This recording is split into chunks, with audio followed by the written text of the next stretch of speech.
Hi friends welcome to संध्या कुटी channel நான் உங்கள் வரலட்சுமி இன்னைக்கு நம்ம சேனல் மூலமா ஒரு சிம்பிளான ஒரு சூப்பரான ரெசிபி தாங்க நம்ம பார்க்க போறோம் சட்டுன்னு வந்து இந்த ரெசிபியை செய்து முடிச்சிடலாம் அதுக்கு முன்னாடி நம்ம சேனலை சப்ஸ்கிரைப் பண்ணாத நண்பர்கள் இருந்தீங்கன்னா சப்ஸ்கிரைப் பண்ணிக்கங்க ப்ளீஸ் பெல் ஐகானை கிளிக் பண்ணி விடுங்க அப்பதான் நான் போற வீடியோ நோட்டிபிகேஷன் கிடைக்கும் வாங்க இப்போ வீடியோக்குள்ள போகலாம் நான் அரை கப் அளவுக்கு வந்து ரவை எடுத்து வச்சிருக்கேங்க வறுக்காத ரவை தான் எடுத்து வச்சிருக்கேன் இப்ப சேர்த்துட்டு நல்லா வந்து வறுத்து எடுத்துக்கலாம் இதுக்கு மேல கொஞ்சமா 1 டீஸ்பூன் அளவுக்கு ஆயில் சேர்த்துக்கலாம்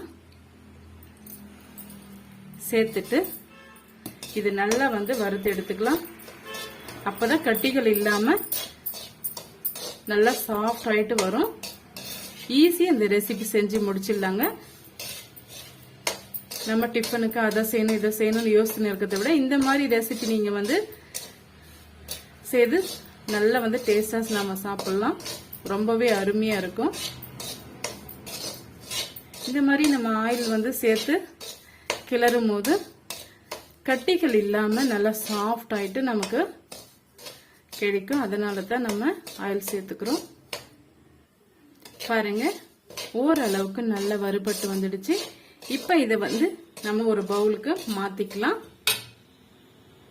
இப்ப அதே கடாயில நம்ம வெங்காயம் வதக்கிறதுக்காக தேவையான அளவுக்கு ஆயில் சேர்த்துக்கிட்டோம் நான் வந்து 2 டீஸ்பூன் அளவுக்கு ஆயில் சேர்த்துக்கிட்டேன் எண்ணெய் நல்லா சூடாயிட்டு வரட்டும் இப்ப அது கூடவே ஒரு பட்டையை வந்து நம்ம சேர்த்துக்கலாம் நான் உடைச்சிட்டு சேர்த்துக்கிறேன்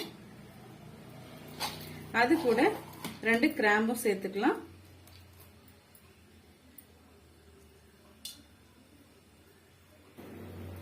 பாருங்க இது நல்லா வந்து பொரிஞ்சு வந்துடுச்சு இப்ப இது கூட வந்து ஒரு பெரிய சைஸ் வெங்காயம் வந்து இந்த மாதிரி சின்ன சின்ன பீஸுகளை ஸ்லைஸ் பண்ணி வச்சிருக்கேன் 5-6 பச்சை மிளகாய் எடுத்து வச்சிருக்கேன் 4-5 வெள்ளை பூண்டு வந்து தூள் நீக்காம தட்டி வச்சிருக்கேன் 1 இன்ச் அளவுக்கு இஞ்சியும் தட்டி வச்சிருக்கேன் இது எல்லாம் எண்ணெயில சேர்த்துக்கலாம்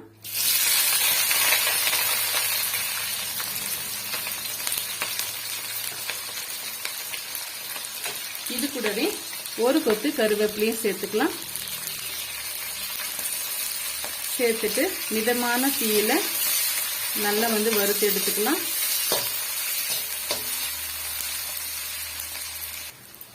இடையிடையே இந்த மாதிரி கிளறி கொடுத்துக்குங்க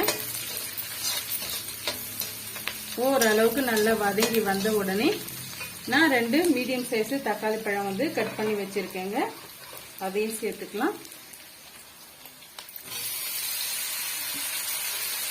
சேர்த்துட்டு நல்லா வதக்கி விட்டுக்கலாம் இது சீக்கிரமாவே வதங்கி வர்றதுக்காக தேவையான அளவுக்கு நம்ம உப்பு சேர்த்துக்கலாம் நான் மொத்தமாவே எல்லாத்துக்கும் சேர்த்தே நான் வந்து உப்பு சேர்த்துக்கிறேன் உங்களுக்கு அளவுகள் வந்து கரெக்டா வந்து தெரிஞ்சதுன்னா சேர்த்துக்குங்க அப்படி இல்லைன்னா வந்து இது வதங்கறதுக்காக மட்டும் சேர்த்துட்டு அப்புறமா தண்ணி ஊத்தின பிறகு கரெக்டா உப்பு இருக்கா இல்லையான்ட்டு செக் பண்ணி பார்த்துட்டு எக்ஸ்ட்ரா உப்பு சேர்த்துக்குங்க இது கூடவே 1/2 டீஸ்பூன் அளவுக்கு மஞ்சள் தூள் சேர்த்துக்கலாம்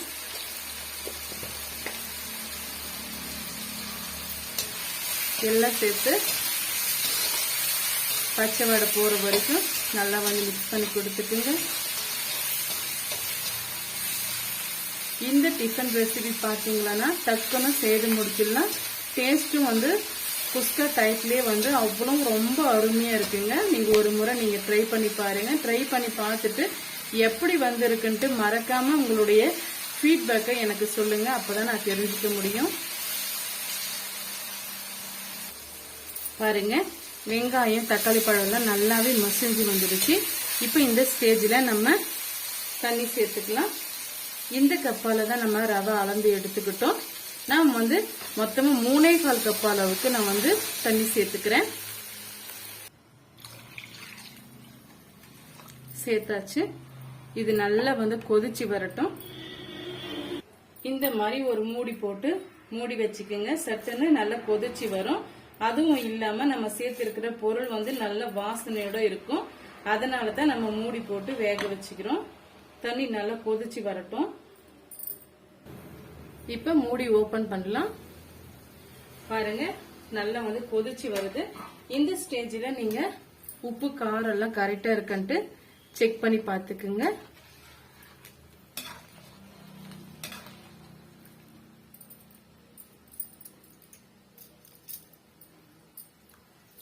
எனக்கு எல்லாமே பர்ஃபெக்டா இருக்கு. அதனால இது கூட கொஞ்சமா கொத்தமல்லி இலை சேர்த்துக்கலாம். இப்ப நம்ம வறுத்து எடுத்து வச்சிருக்க ரவையும் சேர்த்துக்கலாம். கொஞ்சம் கொஞ்சமா இந்த மாதிரி சேர்த்து கலரி கொடுத்துக்குங்க.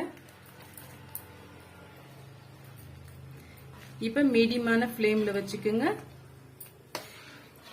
நம்ம எண்ணெய் சேர்த்து நல்லா வறுத்து எடுத்துக்கிறதுனால கட்டி ஃபார்ம் ஆயிட்டு வராது.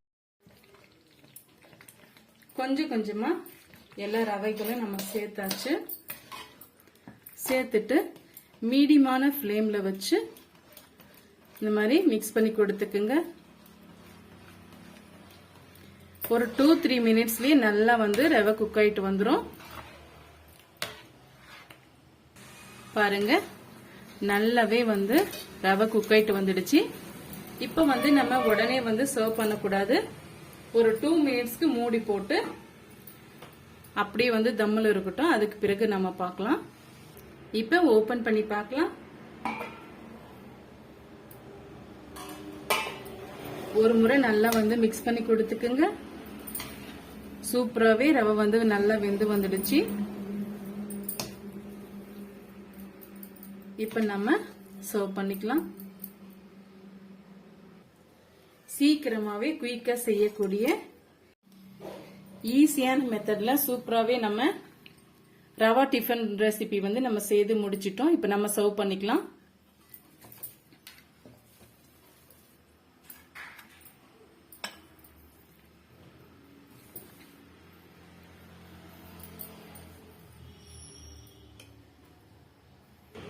ஈஸியான மெத்தட்ல இந்த செய்யக்கூடிய இந்த ரெசிபி உங்களுக்கு ரொம்பவே பிடிச்சிருக்குன்னு நினைக்கிறேன். பிடிச்சிருந்தா மறக்காம சந்திக்குட்டி சேனலுக்கு சப்ஸ்கிரைப் பண்ணுங்க, லைக் பண்ணுங்க, கமெண்ட் பண்ணுங்க, ஃப்ரெண்ட்ஸ் அண்ட் ஃபேமிலியோட ஷேர் பண்ணுங்க, பெல் ஐக்கான கிளிக் பண்ணி விடுங்க. அப்பதான் நான் போடுற வீடியோ நோட்டிபிகேஷனா கிடைக்கும்.